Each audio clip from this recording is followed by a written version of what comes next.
आज 14 जनवरी और रात्रि को हम भदौरी गांव के पूर्व सरपंच जी के घर पर रुके थे और सुबह के लगभग आप 7:30-8 बज गए हैं। ठंड काफ़ी थी। तो सबसे पहले तो मकर संक्रांति की आप सभी को ढेरों शुभकामनाएं। तो अब हम आगे बढ़ते हैं यहाँ से भदौरी गांव से। गणपत जी अभी पैकिंग कर रहे हैं।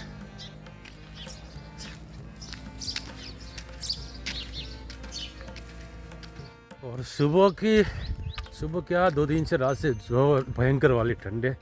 स्लीपिंग बैग एक ऊपर से कंबल, फिर भी ठंड सह नहीं पाते।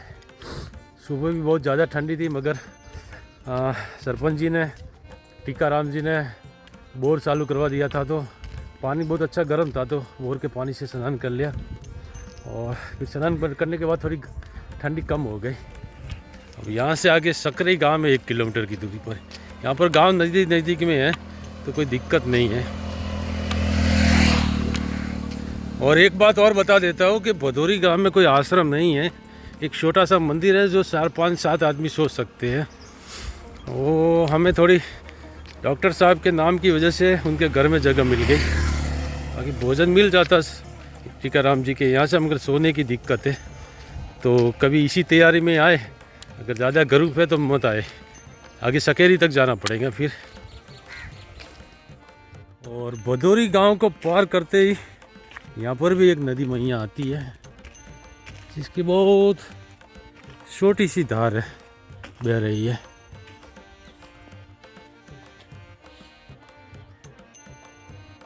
और बहुत ही सुंदर क्षेत्र है। देखिए हरे भरे खेत और खेतों के पीछे जंगल और पहाड़ और बिल्कुल प्राकृतिक वातावरण। एकदम प्योर ऑक्सीजन यहाँ पर प्राप्त होती है क्योंकि ट्रैफिक भी बहुत ही कम है। सूर्यदेव भी ऊपर आगे है, थोड़ी थोड़ी धूप भी आ रही है, अच्छी बात है। और ये आ गया सकरी गांव। शायद यहाँ पर मंदिर है, ये यहाँ पर आरती हो रही है। और यहाँ पर बोर्ड लगा अमरकंटक 200, जोगी टिकरिया 100। घर है यहीं पर, शायद परिक्रमावासी रुके थे कुछ जो आरती कर रहे हैं।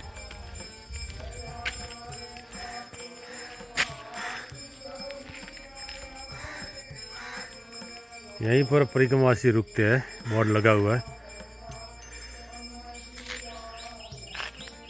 और सकरी गांव में एक ये छोटा सा मंदिर है मैया का, अम्बे मैया का। तो यहाँ पर थोड़ी देर विश्राम के लिए बैठे हैं। जय मैया। और आज मकर संक्रांति है तो घर से हमारी वाइफ ने लड्डू के साथ कुछ मकर संक्रांति के लिए भी भेजे थे तो यहाँ पे थोड़ा बाल भोग करेंगे।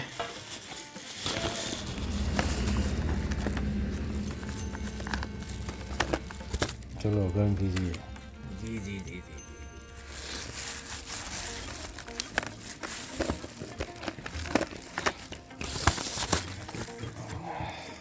यहाँ पर बैठे बैठे तिल चिक्की खा रहे हैं। चिक्की थोड़ी कड़क तो है। कड़क है भाई। और ये पार्टी तो मकर संक्रांति के दिन तिल चिक्की खिलाए तो बोले हथौड़ा है। अपमान कर रही है तोड़ने के लिए भाई, कड़क है इसलिए। ठीक ठीक ठीक। अब सकरी से हम थोड़ा विश्राम कर आगे निकल गए। अब आगे बंजारी माता आएगा। बंजारी माता के बाद बलवाड़ा, फिर हाथी ताई की, और फिर गुंदलई आएगा। हाथी तारा के बाद गुंदलई आएगा।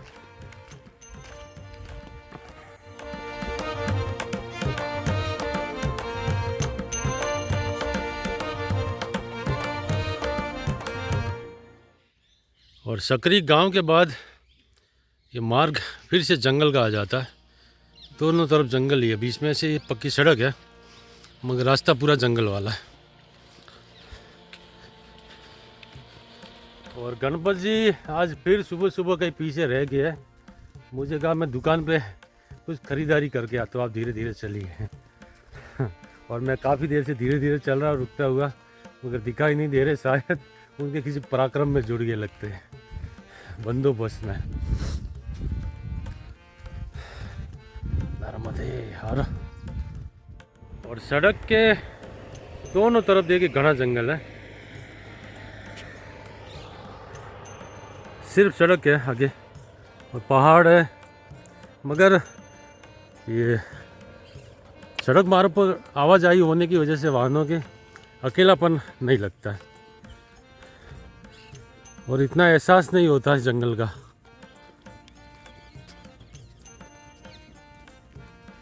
और चलते हुए बिल्कुल पहाड़ की चोटी पर आ गया और यहाँ पर काफ़ी भयानक मोड़ है, एक्सीडेंट जोन है। देखिए कभी ये टेम्पो नीचे गिरा होगा तो सिर्फ इसका इंजन और टायर ले गए, बाकी चैसिस और बॉडी यहीं पर पड़ी रहेगी।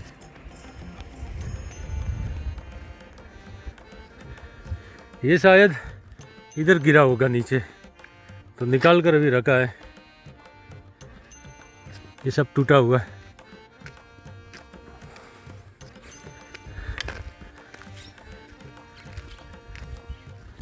एकदम अंधा मोड़ है ये, वो नीचे खाई है।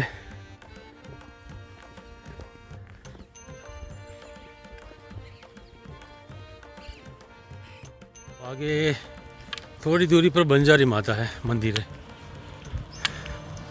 तो वहीं जाकर विश्राम करेंगे।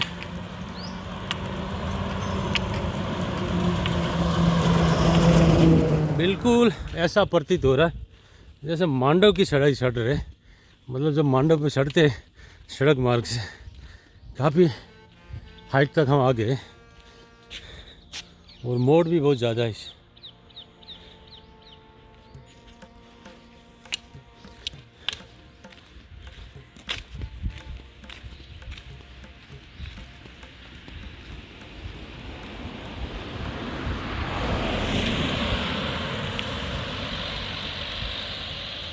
एकदम से सांप की तरह लहराती हुई सड़क जा रही है जिग जैग में।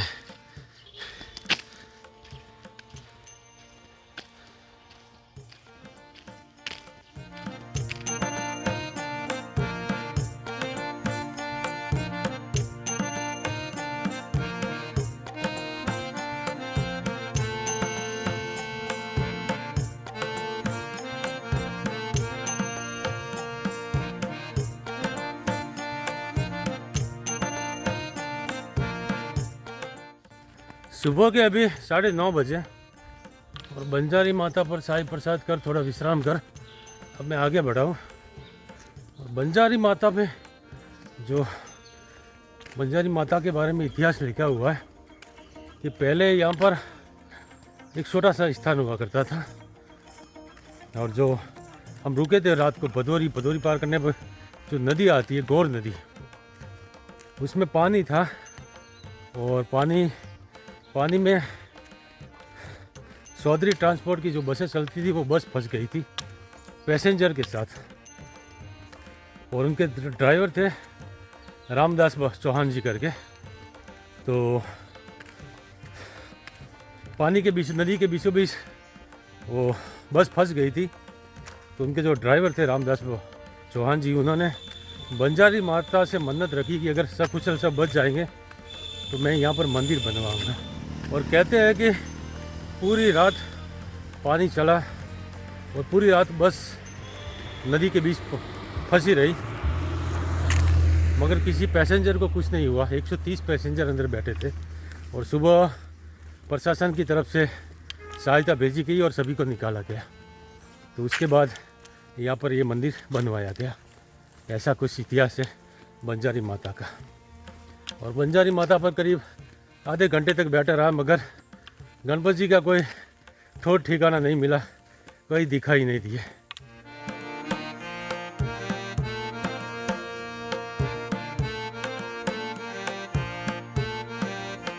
बंजारी माता से तकरीबन 1 किलोमीटर चलकर मैं आया हूँ और आगे ग्रामीण एरिया शुरू हो रहा तो जंगल भी थोड़ा कम होता जा रहा है। निवास यहाँ से 16 किलोमीटर है और मंडला 80 किलोमीटर है। हालांकि मंडला हमें नहीं जाना है क्योंकि मंडला उस तट पर आता है। हमें इस मार्ग पर जोगी टिकरिया तक जाना और जो वो जंगल वाले मार्ग में आते किनारे वाले वो भी जोगी टिकरिया में आगे मिल जाते हैं।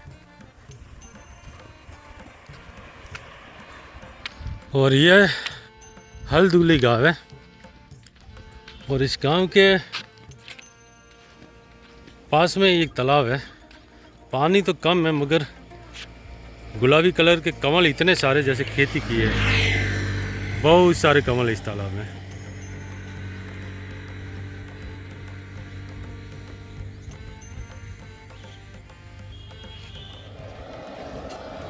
और इस क्षेत्र में बहुत पुराने भारत के दर्शन होते हैं। वही पुराने मकान और गांव के बाहर कुआं जहाँ पर सभी लोग कपड़े धोने आते, नहाने को आते।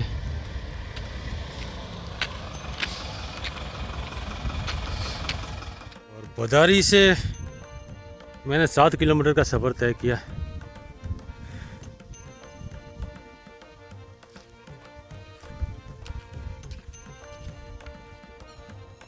और सुबह के अभी 10:15 बजे बंजारी माता से करीब 3.5-4 किलोमीटर का सफ़र मैंने तय कर लिया है।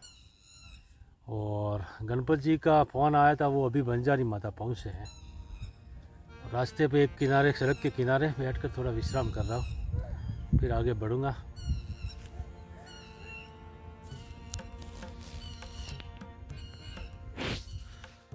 तो चले, काफ़ी देर विश्राम हो गया, अब आगे बढ़ते हैं।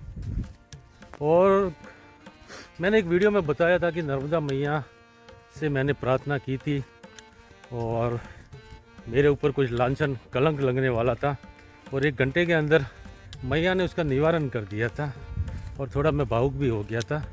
तो उस सिलसिले में बहुत सारी कमेंट आई, बहुत सारे कॉल भी आए कि वीरेंद्र भाई हमें कम से बताइए कि ऐसा क्या हुआ तो आप पे कलंक लग सकता था। तो देखिए वो बात यही थी गणपत जी वाली। गणपत जी अपना मोबाइल दुकान पर रख के कहीं पे गायब हो गए थे, 3-4 दिन से उनका कोई पता नहीं था।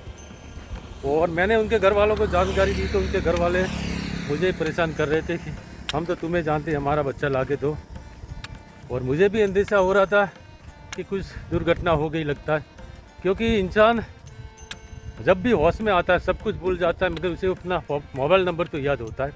और सबसे पहला काम वो करता है अपने मोबाइल ना मिलने पर उस पर कॉल करता है। मगर इन भाई साहब ने 3-4 दिन से अपने नंबर पर कोई कॉल ही नहीं किया था, इसलिए मैं भी परेशान था, वो दुकान वाले भैया भी परेशान थे, क्योंकि अगर पुलिस इंक्वायरी होती तो वो भी फंसते और मुझे भी बेवजह सवालों के जवाब देने पड़ते। शक के दायरे में जो था तो यही था। और मैया से प्रार्थना की तो मैया ने इनको सद्बुद्धि दी, तो दूसरे नंबर से फिर मेरे को कॉल किया और इनके घर पे बातें हुई। ये कुछ बातें थी। और आप लोगों में से बहुत सारे कमेंट करते हैं कि साथ मत छोड़िए, साथ गणपत जी का साथ मत छोड़िए। और किसी का भी कोई भी यात्रा में करता है तो देखिए साथ करना इतना आसान भी नहीं है। बहुत बार बेवजह फंस जाते हैं साथ के चक्कर में। तो बस मैया का साथ रखिए, जहाँ तक मैया साथ करवाती करते रहिए, बाकी कब जब छूटे तब नर्मदे हर।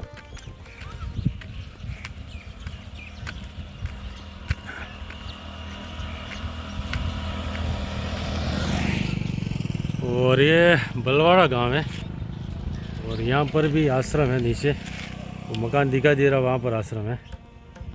निवास यहाँ से 12 किलोमीटर है और हाथी तारा 2 किलोमीटर है।